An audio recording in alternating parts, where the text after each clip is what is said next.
আপনারা অনেকটা দোয়ার জন্যই অপেক্ষমান। আর আমার শরীরও খুব ভালো না, এই অবস্থায় উপস্থিত হয়েছি। কিছু সময় কথা হবে এবং দোয়া হবে ইনশাআল্লাহ। খুব বেশি লম্বা আলোচনা আমি করব না ইনশাআল্লাহ। অল্প সময়ে যে কথাগুলো আমি আপনাদের সামনে আজকে উপস্থাপন করতে চাই সেটা হচ্ছে, আমরা যে পৃথিবীর মধ্যে আছি, এই দুনিয়াটা আসলে কি? এই দুনিয়াটার এক এক লাইনে এক এক ধরনের ব্যাখ্যা আছে। এর মধ্যে একটা কথা যেটা আমরা মনে রাখার মতো, সেটা হচ্ছে দুনিয়াটা হচ্ছে আখিরাতের বাজার করার জায়গা। এই দুনিয়া কি? আখিরাতের বাজার করার জায়গা। এখান থেকে আখিরাতের সামানা নিয়ে আমরা রওনা দিতে হবে। আর এই আখিরাতের সামানা পেঁয়াজ, মরিচ, আলু, তৈল এগুলা না, নেক আমল, এটাই হচ্ছে আখিরাতের সামানা। ভাইরা আমার, এই কথা বলার পরে আমি একটা উদাহরণের মাধ্যমে কথাটা বোঝাতে চেষ্টা করতেছি। একজন মানুষের বাজারে যাওয়া সফল হতে হলে তিনটা জিনিস জরুরি। এক নম্বর হলো, বাজারে যে গেছে বাজার করার জন্য, বাজার করা লাগবে। যদি বাজার সারা ফেরত আসে, যাওয়ার দাম থাকবে না। কথা বুঝতেছেন আমার? বাজারে যাওয়া সফল হওয়ার জন্য, কাজে লাগার জন্য তিনটা জিনিস দরকার।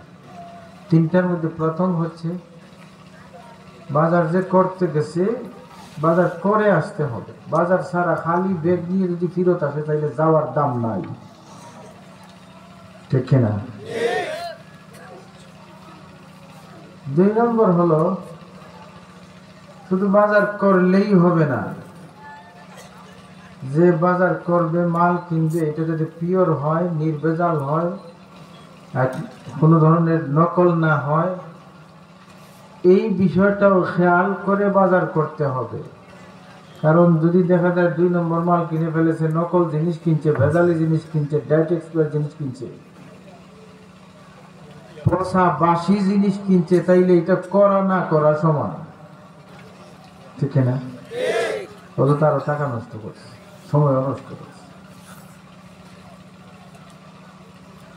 3 নম্বর হলো, বাজার করলো ভালোই, কিন্তু আরেকটা জরুরি জিনিস হচ্ছে, বাজারটা নিরাপদে জায়গা পর্যন্ত পৌঁছানোর ব্যবস্থা নিতে হবে। মাঝখানে যদি নষ্ট করে ফেলে, তাইলে এই করা না করার কোনো অর্থ নেই, সমান হয়ে যাবে। এই করার অর্থ নেই। সেদিন দেখলাম একটা অটোর পিছন একটা বস্তা ছিদ্র হয়ে গেছে, এটা পেঁয়াজ পড়তেছে। তো এইভাবে যদি কেউ বাজার করে ব্যাগ ছিদ্র থাকে, পড়তে থাকে, তাইলে টাকাও গেছে, সময়ও গেছে, বাজারও গেছে, সব গেছে। ঠিক না? সেজন্যই 3 নম্বর জিনিস হলো, যা করেছি সেটা জায়গা পর্যন্ত নিয়ে পৌঁছতে হবে, রাস্তায় যাতে নষ্ট না হয়, এটা খেয়াল রাখতে। বেরাদারিন ইসলাম ভাই, এই যে বড় বড় বক্সগুলো, এগুলো কমানি যায় না, এটা দুটো করে যায়, ঠাস ঠাস করে এগুলো কমাই না। আপনারা এগুলো এই মোটামুটি, এই যে বড় বড় এগুলো বক্স করে রাখা, এগুলো ঠাস ঠাস করে এগুলো স্লোগান নিচে অত ছোট হয়ে যায়, এত জোরে আওয়াজ না।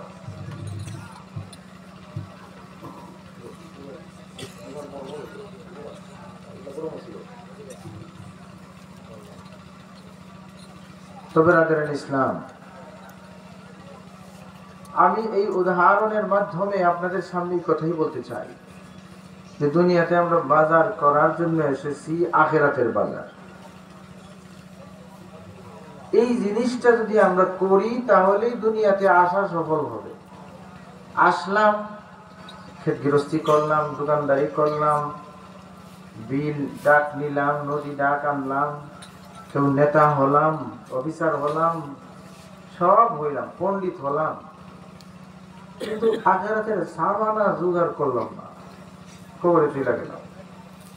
আপনি দুনিয়াতে বিশাল কিছু হতে পারেন, কিন্তু দুনিয়ার জীবন বেকার, এই জীবনের কোনো দাম নাই।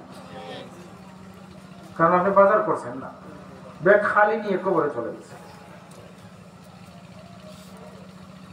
আমাদের সমাজে এমন মানুষ আসেনি, এমনিতে বিশাল বড় কিন্তু ব্যাগ খালি, আসেনি ভাই? এমনিতে এদেরকে মানুষ অনেক ক্ষেত্রে বলবে উনি সফল ব্যক্তি, ওনার বিশাল বড় কিছু, মানুষ বলতে পারে এগুলা, কিন্তু আল্লাহ কাছে 2 পয়সারও দাম নেই। এর জীবন বেকার। যার জীবনে বন্দেগী নাই, তার জিন্দেগির দাম নাই। এমনিতে দুনিয়াতে যা মনে চায় হয়ে যায়, পণ্ডিত হতে পারে, নাম করা কিছু হতে পারে, বিখ্যাত হতে পারে, বন্দেগীর সাথে কানেকশন নাই, মানে বাজার বাদ দিয়া দিছে। এই লোকের জীবনের 1 পয়সার মূল্য আল্লাহর কাছে হবে না। মনে থাকবে না ইনশাআল্লাহ? ভাই আমার 2 নম্বর হচ্ছে যা কিনলাম সেটা যে পিওর হওয়া, এটাও গুরুত্বপূর্ণ বিষয়। আমরা আখিরাতের সামানা হিসাবে যে নেকিগুলা করব, এটা যাতে নির্ভেজাল হয়, এটা যাতে 2 নম্বর না হয়, এটা যাতে নকল না হয়, এটা যাতে ডেট এক্সপায়ার না হয়, এটা যাতে পচা না হয়, এটা যাতে বাসি না হয়, এই বিষয়টাও যাচাই করে কিনতে হবে, বুঝে শুনে কিনতে হবে। আর না হয় কেনা না কিনা সমান হবে। সেজন্যই আখিরাতের সামানা হিসাবে নেক আমল যেটা আমরা করব, পিওর নির্ভেজাল যদি বানাতে হয়, 3টা জিনিস জরুরি। 3টা। 1 নম্বর জিনিস হচ্ছে যে কাজটা করতেছি, এই কাজটা আল্লাহকে সন্তুষ্ট করার জন্য করতে হবে, অন্য কোনো নিয়ত থাকলে চলবে না। কথা বুঝতেছেন? এটাকে বলা হয় ইখলাস। যেই বন্দেগী করতেছি সেটার মধ্যে নিজের কোনো নাম, খ্যাতি, এই সমস্ত জিনিসের চিন্তা করলে হবে না। কার জন্য করতে হবে? আল্লাহকে খুশি করার জন্য। قل إن صلاتي ونسكي ومحياي ومماتي لله رب العالمين। সব কিছু আল্লাহকে খুশি করার জন্য। আজকাল অনেক মানুষ এখানে ফেল মারতেছে, বড় বড় কাজ করে, ভিতরে উদ্দেশ্য রাখে মানুষ যাতে সুনাম করে। এই নিয়তের কারণে বিশাল বড় বড় নেকির কাজগুলো ধ্বংস হয়ে যাচ্ছে। সেজন্য এই কথাটা মনে রাখবেন, কাজ করতে হবে, বন্দেগী করতে হবে, ভিতরে কি থাকতে হবে? ইখলাস। কি থাকতে হবে? ইখলাস। ইখলাস মানে কি? আমার কাজটা আল্লাহকে খুশি করার জন্য। 2 নম্বর হলো আমার এই কাজ শুদ্ধ যাতে হয়, সহি যাতে হয়, এই বিষয়টার দিকেও আমরা মনোযোগী থাকতে হবে। যা মনে চায় করে ফেললে হবে না, সহি শুদ্ধ করে বন্দেগী করতে হবে। এই জিনিসটা আমাদের জন্য অত্যন্ত গুরুত্বপূর্ণ। আজকাল অনেক মানুষ নামাজ পড়তেছেন, কিন্তু নামাজের ফরজ ওয়াজিব সম্পর্কে ধারণা নাই। অনেক মানুষ নামাজ পড়তেছেন, কিন্তু নামাজের সূরাগুলো সহি নাই। আছে কি আছে না? এই যে অবস্থা, এইভাবে যদি আমরা বন্দেগী করতে থাকি ভুল, তাহলে এই বন্দেগী দিয়ে পার হওয়ার তো কোনো ব্যবস্থা থাকবে না। সেজন্য ভাইরা আমার, আমরা বন্দেগী সহিভাবে করতে হবে। আর এই সহিভাবে করার জন্যই মানুষ যাতে বন্দেগীটা সহিভাবে করে, সেজন্যই আজ থেকে 80 বছর আগে শাইখুল ইসলাম হযরত বানবী রহমতুল্লাহ আলাইহি আঞ্জুমানে হেফাজতে ইসলাম প্রতিষ্ঠা করছিলেন। মসজিদকে কেন্দ্র করে এলাকার মানুষকে শরীয়তের জরুরি বিষয়গুলা, জরুরিয়াতের দিন সহিভাবে শিখানোর ব্যবস্থা আঞ্জুমান হেফাজত ইসলাম করেছিল এবং এই কর্মসূচি এখনো চলমান।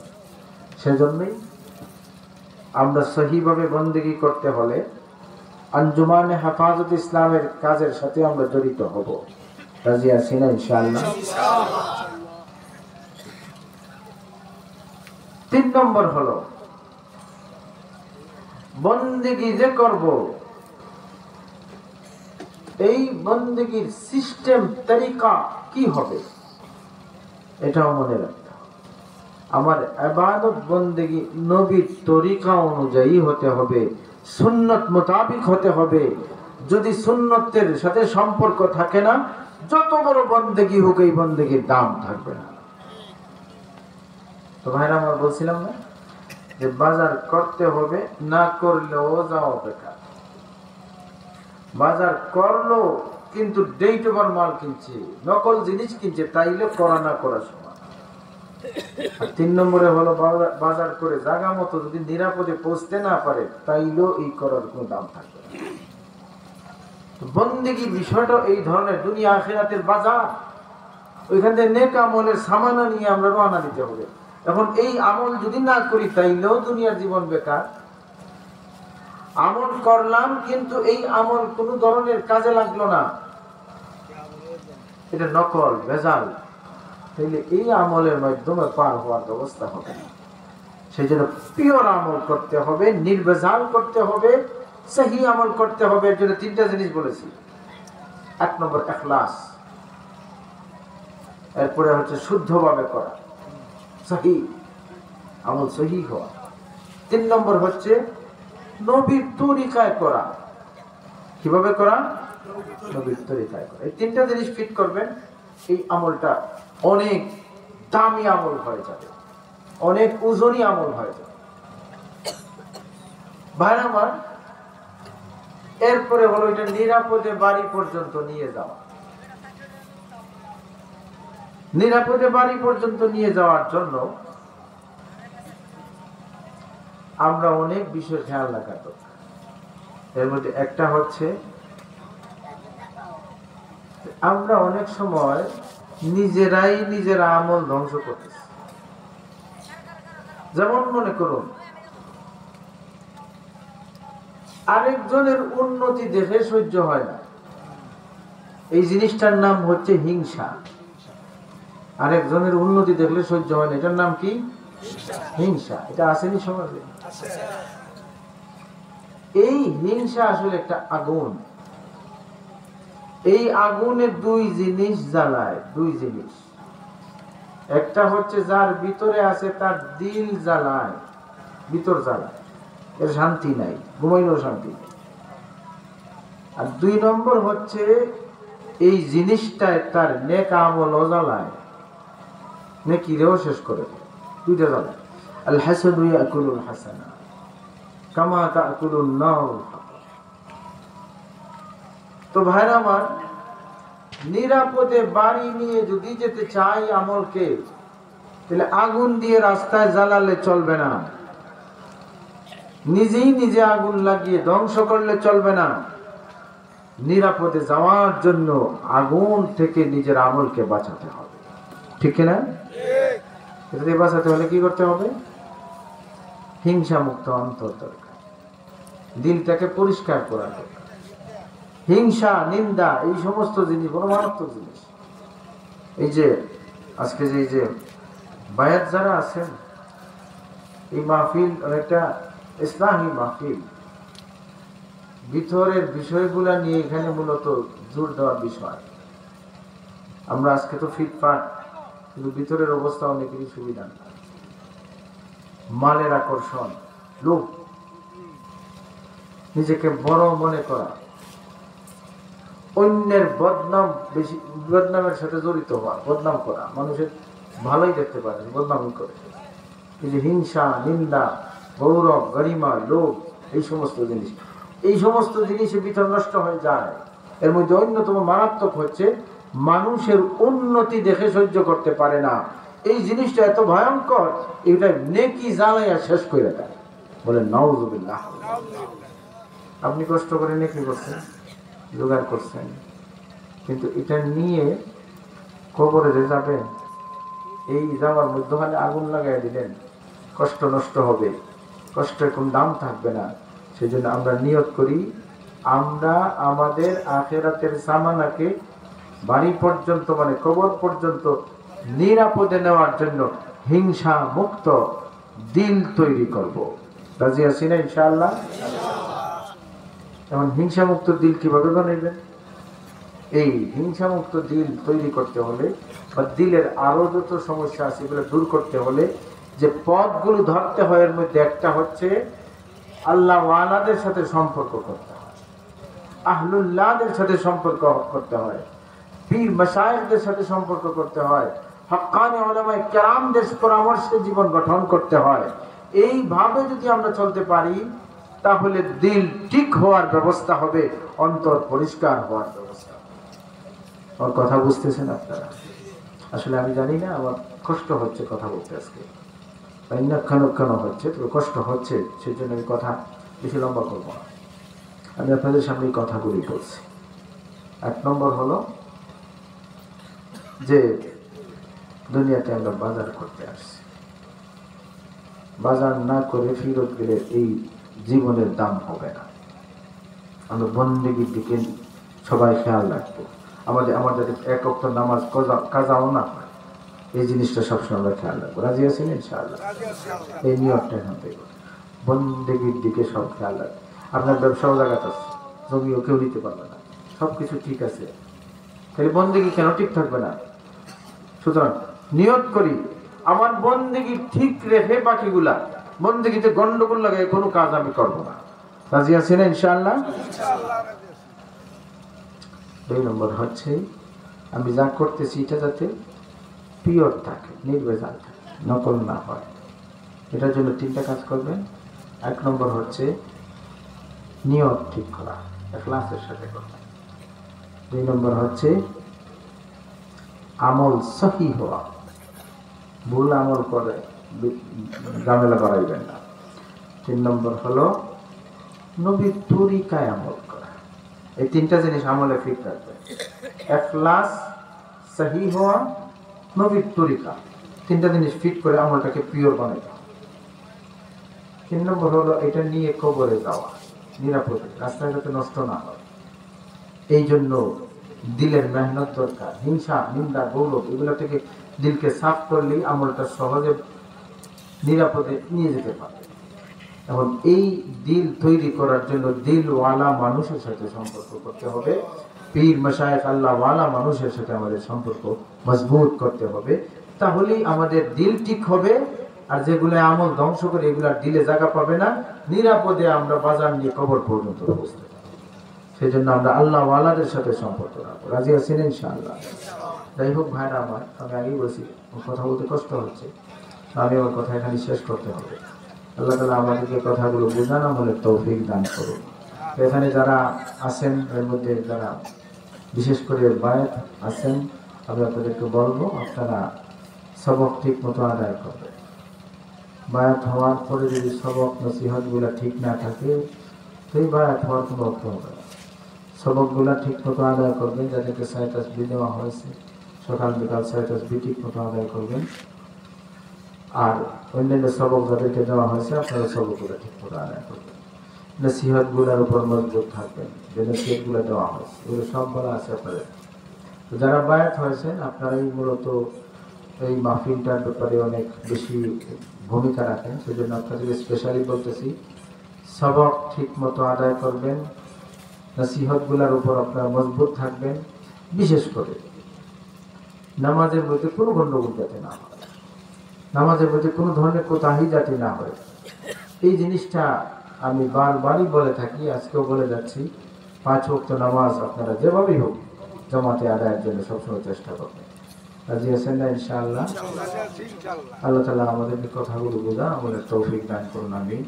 ওয়া আখিরু দাওয়ানা আলহামদুলিল্লাহি রাব্বিল আলামিন। কিছু বলার থাকলে বলেন, দোয়া হয়ে যাবে ইনশাআল্লাহ।